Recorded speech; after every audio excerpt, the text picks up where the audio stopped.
တော့ပရိစ္ဆေသမုပ္ပါဒ်ကိုမကြည့်ခင်ကံအကြောင်းလေးကိုရှင်းဥစွာပြောအောင်အလုံးသိနေကြတဲ့ထဲမှာလူတွေကကံကောင်းအောင်လုပ်ကြမယ်ကံဆိုးတယ်ကံကောင်းတယ်တချို့လည်းကံကောင်းတယ်ဆိုတာအလုပ်ကောင်းရင်ကံကောင်းတာပါပဲနဲ့ပြောတဲ့သူကလည်းရှိမြတ်စွာဘုရားဆိုလိုတဲ့ကံကဘာလဲကံအကြောင်းကိုဘယ်လောက်နားလည်ရမလဲဆိုတာစဉ်းစားဖို့လိုတယ်ကိုယ်တဏ္ဍာမှာကံနေဖြစ်နေလို့ဖြစ်မှမသိလို့ရှိရင်တန်တရားထဲမှာထိုကံတွေရဲ့အကျိုးတရားထုတ်လုပ်မှုတွေဟာဆက်လက်ပြီးတော့ရှိနေမှာဖြစ်တယ်ကံဆိုတာ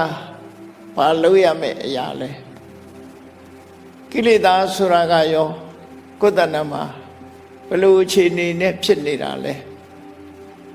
ကိလေသာဆိုတာလောကလူတွေကကိလေသာစိတ်မွေးတယ်လို့ဆိုတဲ့အခါမှာကာမဂုဏ်ကိစ္စတွေလောက်တင်အာယုံပြုပြီးတော့ကိလေသာလို့ပြောနေကြတယ်တော့ကံနဲ့ကိလေသာအကြောင်းကိုကြာကြာနားလည်ဖို့လိုတယ်ပေါ့အဲ့ဒါလို့နားလည်လို့ရှိရင်တော့ဘဝတန်တရားထဲမှာကျင်လဲနေဖို့အတွက်ဒီကံနဲ့ကိလေသာပေါင်းစပ်ပြီးတော့လုပ်နေတာကောင်းတဲ့ကံပဲဖြစ်ဖြစ်မကောင်းတဲ့ကံပဲဖြစ်ဖြစ်ကိလေသာနဲ့တွဲဖက်နေတဲ့ကံတွေဟာဘဝတန်တရားထဲမှာလဲစီမှားချီပဲဖြစ်တယ်ပေါ့နော်ဘဝတန်တရားလို့ဆိုတာကောင်းတာလုပ်လို့ဆိုးတာလုပ်လို့ဥပမာပဲတစ်ခုပြောမယ်ဆိုလို့ရှိရင်ကုသိုလ်ကောင်းမှုတွေလုပ်ရင်ကံကောင်းလိမ့်မယ်လို့လူတွေကထင်ကြတယ်ဟုတ်တယ်သူတို့ရည်မှန်းတဲ့ကံကဘယ်လိုဟာတော့ဘဝမှာဆင်ပြေမယ်အလုပ်ကိုင်းတွေကောင်းမယ်ငွေကြေးဒနာတွေပြည့်စုံမယ်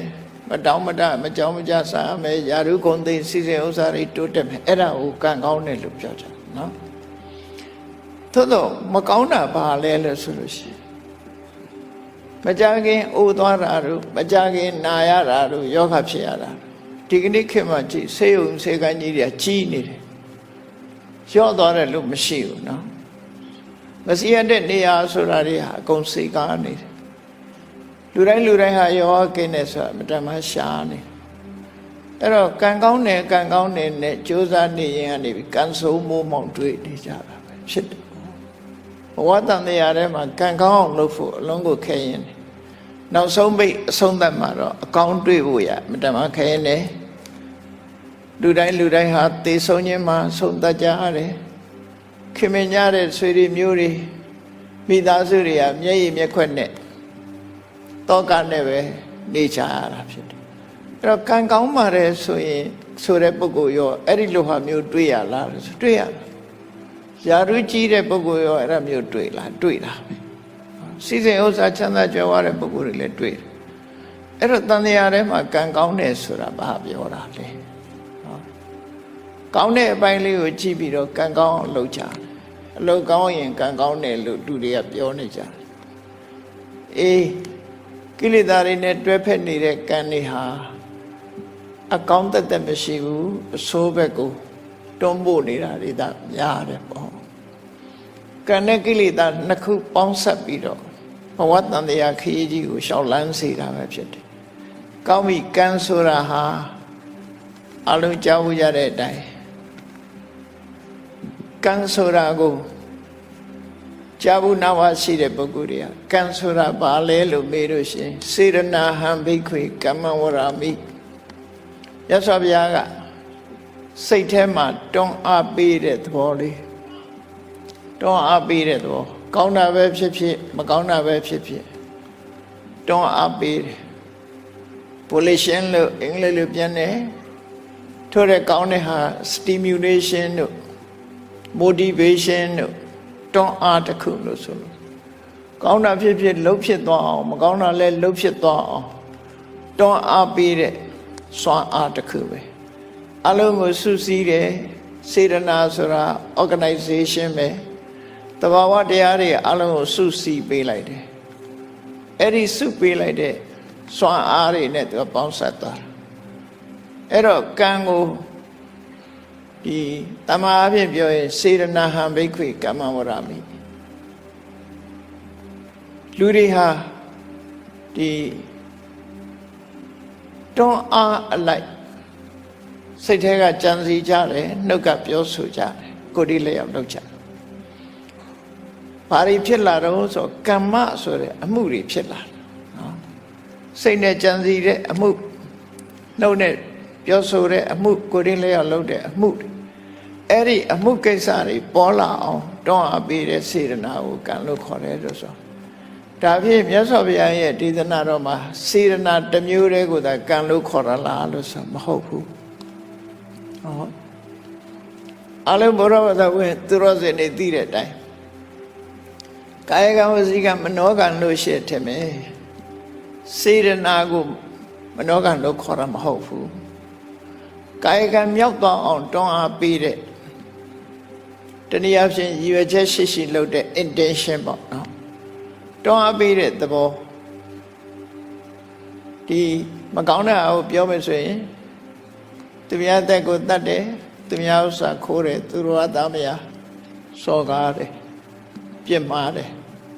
ကောင်းတဲ့ဘက်ကပြောရင်သူများအသက်ကိုတတ်ခြင်းမှရှောင်ကျင်တယ်အကျဉ်းတရားထားတယ်သူများဥစ္စာမခိုးဘူးတတ်ရှင်းစွာနေထိုင်တယ်ကိုယ်သက်ခါကိုထိန်းတယ်သူတို့အသားမယားစိတ်နဲ့တောင်မပြစ်မှားဘူးလို့ပြစ်မှားခြင်းမှရှောင်ကျင်တယ်ဆိုကောင်းတာမကောင်းတာဒီနှစ်ခုရှိတာနော်နှစ်ခုရှိလားအဲ့ဒါတွေကြတော့စေရနာကိုသူများတဲ့တတ်တာဆိုတာလေစေရနာကြောင့်တတ်ဖြစ်သွားတာတွန်းအားဘယ်သူနဲ့တွဲလာတော့ဆိုဒေါသဆိုတဲ့အမုန်းတရားနဲ့တွဲလာတာဖြစ်တယ်ရှင်းပုံရအဖြစ်သူများဥစ္စာခိုးတာကြတော့လောဘဆိုတဲ့ကိလေသာနဲ့တွဲလာတယ်သူတို့အတမယပြစ်မှားတယ်ဆိုတာကြလဲလောဘဆိုတာနဲ့တွဲလာတယ်တခါတည်းရန်ဒေါသဆိုတာနဲ့လည်းတွဲတယ်လက်စားချေတဲ့သဘောမျိုးလှုပ်တာလည်းရှိတယ်နော်အဲ့ဒါကြောင့်မို့လို့လောဘဒေါသမောဟဆိုတဲ့ကိလေသာတွေနဲ့ပေါင်းစပ်ပြီးတော့စေတနာတွန်းအားကြောင့်ပြစ်မှုတစ်ခုကျွလွန်သွားတာအဲ့ဒါတွေကစေတနာလို့ခေါ်တခါနှုတ်ကပြောတဲ့အခါမှာကောင်းမကောင်းနှစ်ခုရှိတယ်တဲ့မယ်မကောင်းတဲ့စေတနာကြတော့လောဘဒေါသမောဟတွေပေါင်းစပ်ထားတဲ့စိတ်စေတနာတွေနဲ့တစ်ဖက်သားကိုတီးတီးကြီးလိန်ပြောတယ်မမှန်မကန်ပြောတယ်တုံးတူမတက်အောင်ခုံချောတယ်ဆဲရည်တယ်အကျိုးမရှိတဲ့စကားတွေနဲ့အကျိုးမဲ့ဖြစ်စေတယ်ဆိုတဲ့ဒီတွန်းအားတွေဒီနှုတ်ကနေထွက်သွားအောင်လိမ်လေတဲ့စကားတစ်ခွန်းနှုတ်ကထွက်သွားအောင်တွန်းအားပေးတဲ့စေရနာတုံးနဲ့တူမတက်အောင်ချွန်တွန်းလုပ်တဲ့စေရနာလူတယောက်ကိုဒီရှင်ကျေးတိမ်မွေးစွာမပြောဘဲနဲ့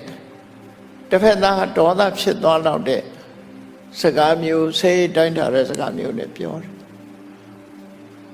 အကျိုးမဲ့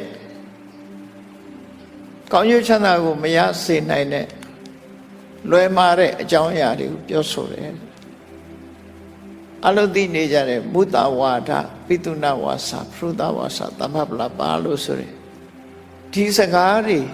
နှုတ်ကထွက်လာအောင်တွန်းအားပေးတဲ့စေတနာကိုကံလို့ခေါ်တယ်အခုအဲ့ဒါတွေကရှောင်မှုတွန်းအားပေးတဲ့စေတနာကြတော့ကုသကံလို့ခေါ်ပြန်တယ်ဟုတ်ပြီကာယကံနဲ့ဝစီကံဟာစေတနာကိုကောက်တာမှန်မနောကံကိုကြည့်လိုက်မနောကံကြတော့စေတနာမဟုတ်တော့ဘူးအဘိဇ္ဇာဆိုတာသူများပစ္စည်းကိုကိုယ်ပစ္စည်းဖြစ်လို့တဲ့စိတ်ကူးကြံစီမှုအဘိဇ္ဇာ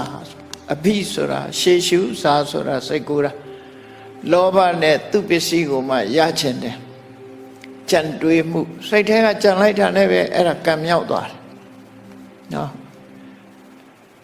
သူများပိုင်တဲ့ပစ္စည်းကိုမပစ္စည်းဖြစ်ရင်ကောင်းမှာပဲလို့သူများပစ္စည်းကိုမှလိုချင်တဲ့လောဘနဲ့တွေးလိုက်တာနဲ့တပြိုင်နက်ကံဖြစ်သွားတယ်စေရနာမဟုတ်ဘူးလောဘကိုကံလို့ခေါ်တယ်အဲ့ကြတော့မနောကမှာလောဘကိုကံလို့ခေါ်တယ်တခါဗျာပါဒဆိုတာဒေါသလူတယောက်ကိုယ်နဲ့မတည့်ဘူးကိုယ့်ဘောမှာမကောင်းလို့တယ်လို့ယူဆတယ်သ သို့မဟုတ်ကိုမကြိုက်တာတွေလုပ်တဲ့ဆိုပုဂ္ဂိုလ်ဒီပုဂ္ဂိုလ်ပျက်စီးသွားရင်ကောင်းမှာပဲဒီကောင်သေသွားရင်ကောင်းမှာပဲဒီကောင်ဒုက္ခရောက်သွားရင်ကောင်းမှာပဲလို့တွေးလိုက်တာနဲ့တပြိုင်နက်အဲ့ဒီအတွေးပါဝင်တဲ့ဒေါသဟာကံဖြစ်သွားတယ်သူကံဖြစ်သွားတယ်ဆိုရဲရှင်တဲ့နှလုံးထဲမှာ accumulate ဖြစ်သွားတယ်ကံဖြစ်တယ်ဆိုတဲ့သဘောတရားဟာတပင်ကအသီးသီးလိုက်တဲ့အခါမှာအထဲထဲမှာအပင်ပေါက်နိုင်တဲ့စွမ်းရည်တတိရသွားတဲ့သဘောပဲအစိတ်အကျိုးတစ်ခုထုတ်လုပ်ဖို့ရအတွက်တတိတစ်ခုပါသွားတာကိုဆိုလို့အဲ့ဒီဒေါသဟာတာမန်မိသားစုကိုယ်တငယ်ချင်းပေါင်းတဲ့နဲ့တော့မိဘနဲ့သားသမီးဆိုတာလို့မဟုတ်တာလုပ်တဲ့အခါမှာမိဘကသားသမီးကိုစိတ်ဆိုးတယ်မိဘကိုသားသမီးကစိတ်ဆိုးတယ်ညီကိုမောင်နှမစကားပြောမတတ်လို့စိတ်ဆိုးကြတယ်သို့တော့ဒီကောင်တည်သွားရင်ပျက်စီးသွားရင်ကောင်းမှာပဲဆိုတော့မပါဘူးရိုးရိုးစိတ်ဆိုးတာကြတော့ဒေါသအခုလိုပျက်စီးသွားဖို့ထီအောင်စဉ်းစားတဲ့ဟာကြတော့ဖြာပါတာလို့ခေါ်တယ်အဲ့ဒါကံဖြစ်သွားတယ်လို့ဆိုလို့တယ်နောက်တစ်ခါအလုံးကိုမထင်ရှားတဲ့ကံတစ်ခုကပါတော့ဆိုမိစ္ဆာဒိဋ္ဌိအဲ့ဒါတော့အလုံးကိုသိမ့်မွေးတယ်လောကလူတွေကလွယ်လွယ်ပြောကြတယ်တမလွန်လောကကိုမယုံဘူးနောက်ဘဝကိုမယုံဘူးအတိတ်ဘဝကိုလည်းလက်မခံဘူးအမေအဖေဆိုတာသူ့ဘာသူတို့ချင်းချင်းပေါင်းတဲ့ဆက်ဆံကြတာဖြစ်တယ်ဘာမှကျေးဇူးတင်စရာမလိုဘူးလူတွေကတည်သွားပြီးရင်နောက်ဘဝဆိုတာမရှိဘူးနော်နောက်ဘဝဆိုတာမရှိဘူးကောင်းတာလုပ်လဲကောင်းကျိုးမရဘူးဆိုးတာလုပ်လဲဆိုးကျိုးမဖြစ်ဘူးဆိုတဲ့ဘာလုပ်လို့ကောင်းကျိုးချမ်းသာရနိုင်တာဆိုတာမရှိဘူးတဘဝတစ်ခါပဲတည်တယ်ဆိုပြီးအဲ့ဒီအတွေးလေးဝင်လိုက်တာနဲ့အဲ့ဒီမိစ္ဆာဒိဋ္ဌိဆိုတဲ့နတ္ထိကဒိဋ္ဌိဟာကံမြောက်သွားတယ်အဲ့ဒီဒိဋ္ဌိရလည်းပဲကံမဲ့တာမနောကံလို့ခေါ်တယ်မြတ်စွာဘုရားကအပြစ်တွေထဲမှာမိစ္ဆာဒိဋ္ဌိဟာအပြစ်ကြီးဆုံးလို့ပြောတယ်ကံဤအကျိုးကိုညှင်းပယ်တဲ့ဒိဋ္ဌိကိုနတ္ထိကဒိဋ္ဌိလို့ခေါ်တယ်ဒုစရိုက်ထဲမှာပါတဲ့ဒိဋ္ဌိကအဲ့ဒီဒိဋ္ဌိကိုပြောတာဟိုကမ္မထမ်းဆရာတွေဟောတဲ့တက္ကာယဒိဋ္ဌိနဲ့မဆိုင်ဘူးနော်တက္ကာယဒိဋ္ဌိနဲ့မဆိုင်ဘူးဒီဒိဋ္ဌိကမနောဒုစရိုက်ထဲမှာပါတဲ့ဒိဋ္ဌိသည်ကံရဲ့အကျိုးတရားကိုညှင်းပယ်တယ်ကံရဲ့အကျိုးတရားကိုညှင်းပယ်ခြင်းဟာကံကိုညှင်းပယ်ခြင်းပဲဖြစ်တယ်အဲ့တော့ကံရဲ့အကျိုးကိုညှင်းပယ်လိုက်ခြင်းဖြင့်ကံကိုလည်းညှင်းပယ်တယ်အကြောင်းတရားကိုလည်းညှင်းပယ်တယ်ဆိုတဲ့အဓိပ္ပာယ်ရောက်လို့အဲ့ဒီမိစ္ဆာဒိဋ္ဌိဒီအမြင်လေးဟာကိုယ့်ကိုယ်တော့ philosophy လို့ထင်ကောင်းထင်လိုက်လွယ်လွယ်လေးနဲ့ကိုယ့်ရင်ထဲမှာလှူမနေနဲ့ဘာအကျိုးမှမရဘူးကောင်းတာလုပ်လဲကောင်းကျိုးမရဘူးဆိုတာလုပ်လဲဆိုကျိုးမရဘူးနောက်ဘဝဆိုတာမရှိပါဘူးသေပြီးပြန်ဖြစ်မှာမဟုတ်ပါဘူးဆိုတဲ့ဒီအတွေးအမြင်လေးကိုလက်ခံလိုက်တာနဲ့မိစ္ဆာဒိဋ္ဌိဆိုတဲ့ကံဖြစ်သွားတယ်အဲ့ဒါမနောကံလို့ခေါ်တယ်နော်အဲ့တော့သဘောပေါက်ရမှာကတော့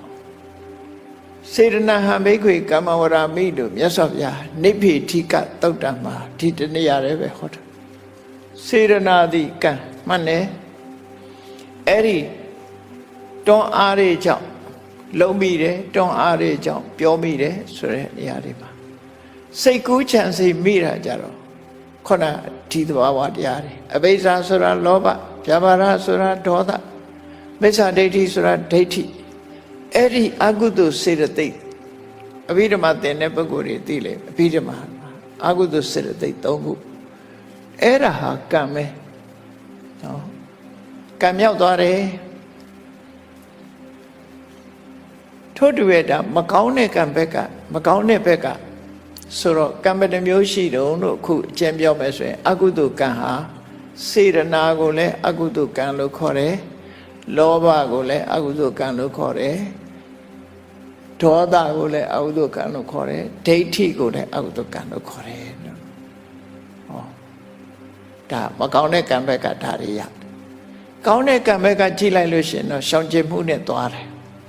သူများတဲ့တချင်းမှရှောင်တယ်ရှောင်မှုရအတွက်တွန်းအား motivation stimulation ဆိုတွန်းအားအဲ့ဒီတွန်းအားနဲ့မဟုတ်တဲ့လူကရှောင်လိုက်တယ်မဟုတ်တဲ့စကားမပြောအောင်ထိမ့်သိမ့်လိုက်တယ်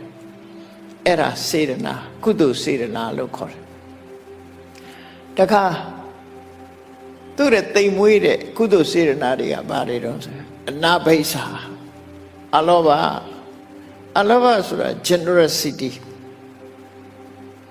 ဒီကိုသာသုံးမယ်ဆိုတဲ့သူများပစ္စည်းကိုလိုချင်တဲ့မတော်လောဘမရှိဘူးနော်ပေးခြင်းကမ်းခြင်းနဲ့စိတ်ပဲရှိတယ်သူများပစ္စည်းမတရားယူဖို့စိတ်ထဲမှာမရှိဘူးအလောဘအနာဘိဆာအပြဘာရမေတ္တာအရောဒဆိုမေတ္တာတရားတွေချမ်းသာကြပါစေလို့မေတ္တာပို့တာကအပြဘာရဆိုတဲ့စေတနာမနောကံအပြဘာရဆိုတဲ့အရောဒစေတသိက်ကိုပြောတာနော်အပြဘာရဆိုတာအရောဒစေတသိက်အမုန်းကင်းစင်တဲ့မေတ္တာတရားမေတ္တာဆိုတာဒီအရောဒကိုပဲပြောတာပဲအဲ့တော့မနောကံထဲမှာလူတယောက်ကို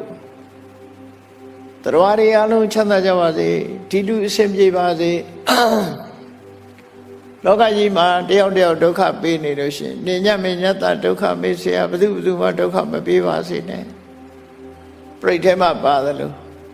တဗ္ဗေပတ္တရာနိပတ္တန္တုတရားတွေအလုံးဟာအကောင်းတဲ့ကြီးပဲကြုံတွေ့ကြပါစေမကင်စီပပမကမဘသူထံမှအဆိုးတရားတွေမကောင်းကျိုးတွေမရောက်ပါစေနဲ့ဆို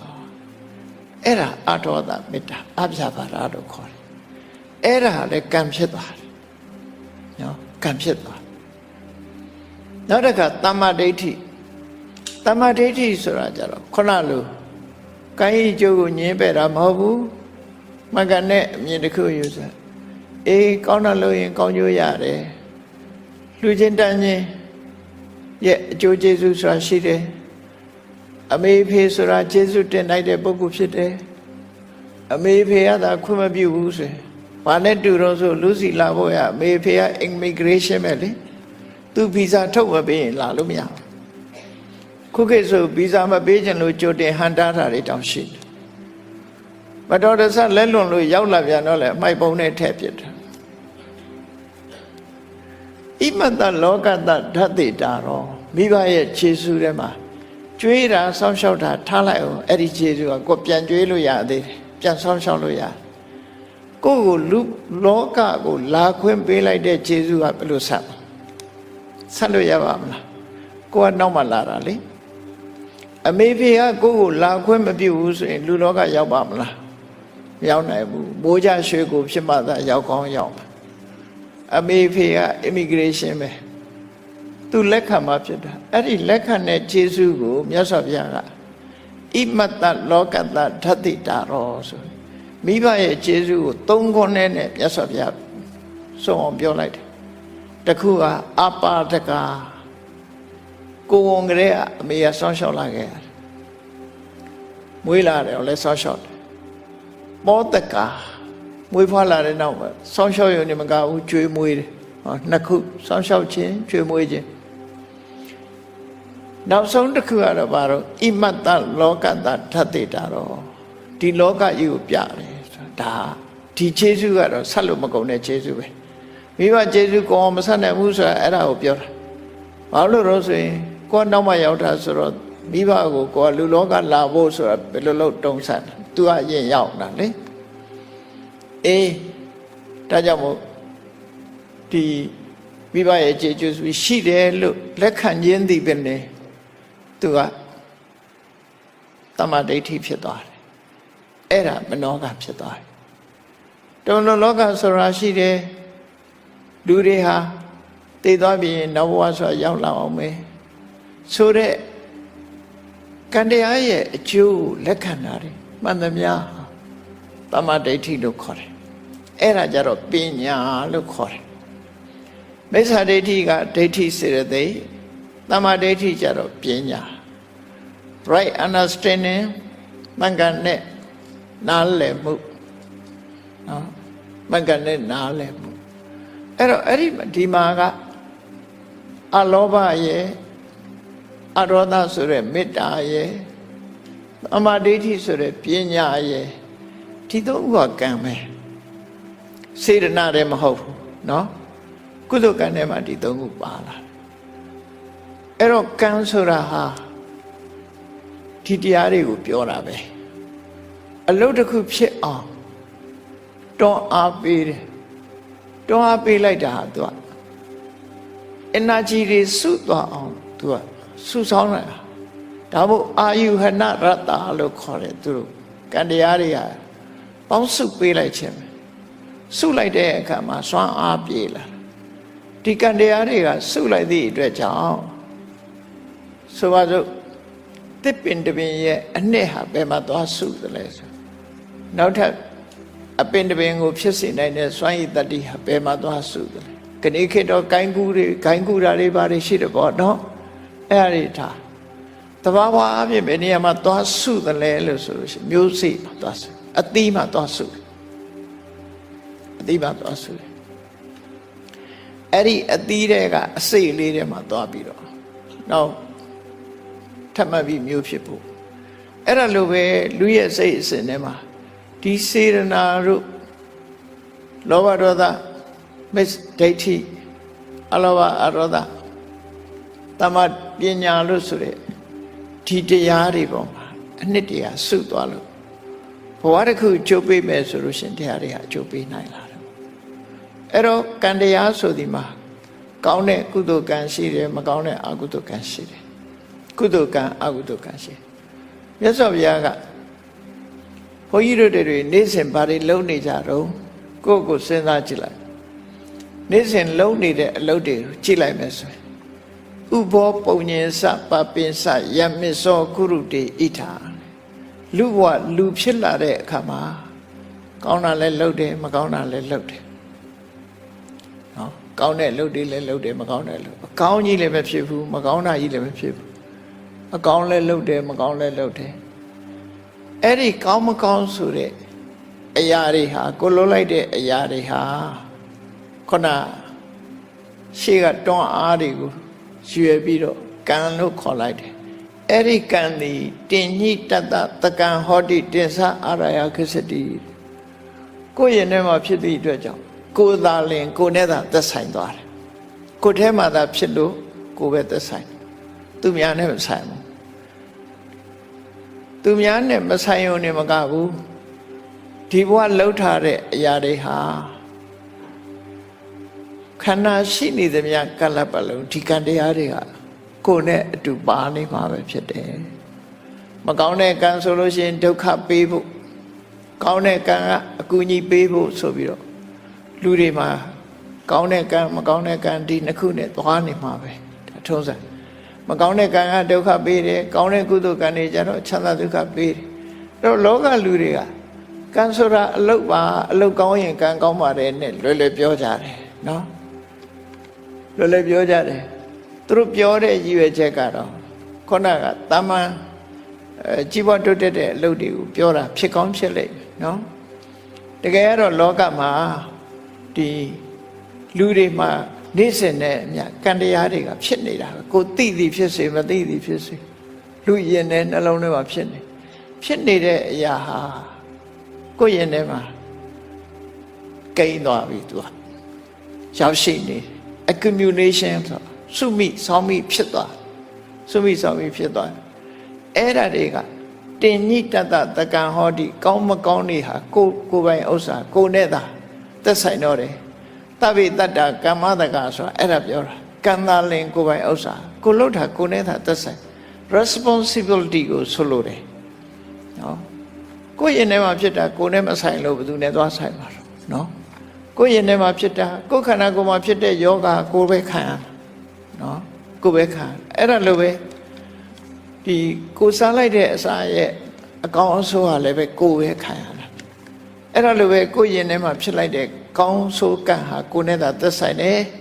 အဲ့ဒါကိုကမ္မတက္ကတာကံသာလင်ကိုယ်ပိုင်ဥစ္စာရှိတယ်လို့ပြောတာအဲ့ဒါကိုပြောတာ responsible ဖြစ်တာပြော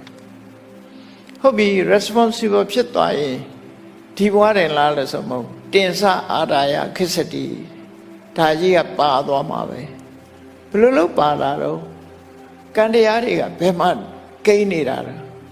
နှလုံးထဲမှာကိန်းသလားနှလုံးထဲမှာကိန်းရင်နှလုံးခုန်ရက်သွားလို့ရှိရင်နှလုံးဆိုတာတည်သွားရင်မီးရှို့တဲ့ထဲပါသွားမှာတော့ဘယ်လိုလွတ်လိုက်အဲ့လိုမဟုတ်ရင်အုံနောက်ထဲအုံနောက်ဆိုတာလဲဂျမ်းဖြစ်သွားတာရှိသေးတယ်နော်အဆိုင်မှာဖြစ်ရင်ဒီဘဝနဲ့မေ့သွားပြီအဲ့တော့ကံတရားပဲသွားနေမှာအုံနောက်မကောင်းတော့ဘူးတည်လို့ရှိရင်လည်းမီးရှို့ပြလိုက်တယ်ဒီအုံနောက်ကပါစရာအကြောင်းမရှိပြန်အဲ့တော့ကံဟာဘယ်မှာတည်ရှိဘယ်မှာremain ဖြစ်နေတယ်လဲဘယ်မှာတည်ရှိတယ်လဲလို့ပြောမှာစိတ်အစဉ်မှာရှိတယ်စိတ်အစဉ်ဆိုတာဘယ်တော့မှပြတ်တော့မသွားဘူးစိတ်အစဉ်ဟာတစ်ခုပြီးတစ်ခုတစ်ခုပြီးတစ်ခုဆက်နေ mental process ဆိုတာတဏှာဝကတန်တရားဘဝမှာစတဲ့အချိန်ကစပြီးနိဗ္ဗာန်ရသည့်အထိအောင် mental process ကပြတ်သွားတာနှစ်နေရာပဲရှိတယ်ဒါတောင်ခိတ္တပြတ်တာဘယ်နေရာတော့ဆိုလို့ရှိရင်ဇန်စွမ်းအားနဲ့တမာရီစွမ်းအားနဲ့စိတ်ကိုယုံမုန်းပြီးတော့တရားအထုတ်လို့အောင်မြင်သွားလို့ရှိရင်အတ္တညတဘုံဆိုတဲ့စိတ်မဲ့တဲ့ဘဝမျိုးရောက်သွားတာခဘာ900ဒါလည်းပဲ pause လုပ်တယ်လို့ပဲပြောရမယ်ခိတ္တpause လုပ်လိုက်တာ stop လုပ်တာမဟုတ်ဘူး pause လုပ်လိုက်တာနော်ချိန်တိုင်းပြန်ပေါ်လာမှသူကအပြည့်သက်မဟုတ်ဘူးနောက်တစ်ခါនិရောဓသမဘာဆိုတာကြားဦးရလိမ့်မယ်និရောဓသမဘာဝင်စားလို့ရှိရင်စိတ်စေတသိက်စေတစာရုပ်အလုံးချုပ်သွားတယ်တမာရီဆောင်အားနဲ့ဒါလည်း pause လုပ်လိုက်တာပဲခိတ္တခဏအကြောင်းတရားတွေကိုဖယ်ရှားပြလိုက်သည့်အတွက်ကြောင့်စိတ်ဆိုတာလည်းသူ့ဟာသူဖြစ်တာမဟုတ်ဘူးအကြောင်းတရားကိုမှီဖြစ်တယ်အဲ့ဒီအကြောင်းတရားတွေကိုခိတ္တ pause လုပ်လိုက်လို့ရှိရင်စိတ်ဟာလည်းရပ်သွားတယ်အဲ့ဒီနှစ်နေရာလွဲရင် mental process ကပြောင်းမသွားဒါဖြင့်ခုနလို pause လုပ်လိုက်လို့ရှိရင်ကံတရားတွေရောပျောက်ကွယ်သွားလားဆိုမကွယ်ဘူးရှေ့နဲ့နောက်နဲ့ဟာအနန္တရပစ္စယောပဲသူကនិရောဓသမဘာဝင်စားလို့9ရက်ကြာတဲ့ဆုံးတော့အနန္တရပစ္စယောပဲသူကဒီကြားထဲမှာတခြားဟာမခြားခြင်းသည်ပင်နဲ့သူ့ရဲ့ process ရှိနေတယ်ဆိုတာကိုပြတယ်နော်ရလိုက်တဲ့အဆုံးနဲ့နောက်ထပ်ပြန်စားခြင်းအစတို့ခြားမှာအကြာအကွယ်မရှိဘူးအဲ့ဒါကိုပဋ္ဌာန်းပစ္စည်းထဲမှာအနန္တရပစ္စယောလို့ပြောတာနော်တခါအတ္တညတဘုံရောက်သွားပြန်တော့လည်းပဲထို့တူပဲအနန္တရပစ္စယောပဲစိတ်အစဉ်เนี่ยသုတိစိတ်နဲ့ပရိသေရိစိတ်ပရိသေရိစိတ်ဟိုကရုပ်စဉ်သူတမာရီစွာအကုန်လို့တင်ညာစတင်ဖြစ်ပေါ်လိုက်တဲ့အချိန်လေးမှာပြန်လီနိုးထလာပြန်တယ်ခိတ္တ pause လုပ်တယ်အဲ့တော့ mental process ဆိုရယ်စိတ်ဖြစ်စဉ်ကြီးဟာတန်တရားထဲမှာရပ်ဆိုင်သွားတယ်လို့မရှိဘူးအပြည့်ပိုင်ရပ်သွားတယ်လို့မရှိဘူးဒါကြောင့်မို့စိတ်တတန်တတိလို့ခေါ်တဲ့စိတ်ဖြစ်စဉ်ထဲမှာကံတရားဟာတတ္တိအနေနဲ့ရှိနေတယ်လို့သူပြောတာနော်တတ္တိအနေနဲ့အဲ့တော့အုံနောက်မှာကိန်းတာလည်းမဟုတ်ဘူးနှလုံးသားမှာကိန်းတာလည်းမဟုတ်ဘူးခန္ဓာကိုယ်တဏှာမှာကိန်းနေတာလည်းမဟုတ်ဘူးစိတ်အစဉ်မှာရှိတယ်လို့ဒီလိုပဲမှတ်သားရမှာဖြစ်တယ်ဟုတ်ပြီကောင်းလဲကောင်းတာလုပ်လဲကံဖြစ်တယ်မကောင်းတာလုပ်လဲကံဖြစ်တယ်အဲ့ဒီကံတွေဟာလုံးသမျှကိုယ်နဲ့သာသက်ဆိုင်တယ်ဒီကိုယ်နဲ့သက်ဆိုင်တဲ့ကံတရားတွေဟာဖြစ်လျက်ဘဝမှာကိုယ်နဲ့အတူပါနေတယ်ပါတယ်ဆိုတာဟာဒီပုံရိပ်တရံကြီးနဲ့ပါနေတာမဟုတ်ဘူးစွန့်ရည်တတ္တိအနေနဲ့ပါနေတာသူစွန့်ရည်တတ္တိအနေနဲ့ပါအကြောင်းအကျိုးညီညွတ်လို့ရှိရင်အကျိုးပေးမှသိချတယ်ပေါ့သူတို့ဆိုလို့တယ်ပေါ့အဲ့တော့မြတ်စွာဘုရားကအေးကောင်းတာလည်းလုပ်တယ်မကောင်းတာလည်းလုပ်ကြတယ်လူလောကလူတွေဟာကောင်းဆိုးနှမျိုးလုပ်ကြလို့ဒါတွေဟာကိုယ်တည်းသာသက်ဆိုင်တယ်ဆို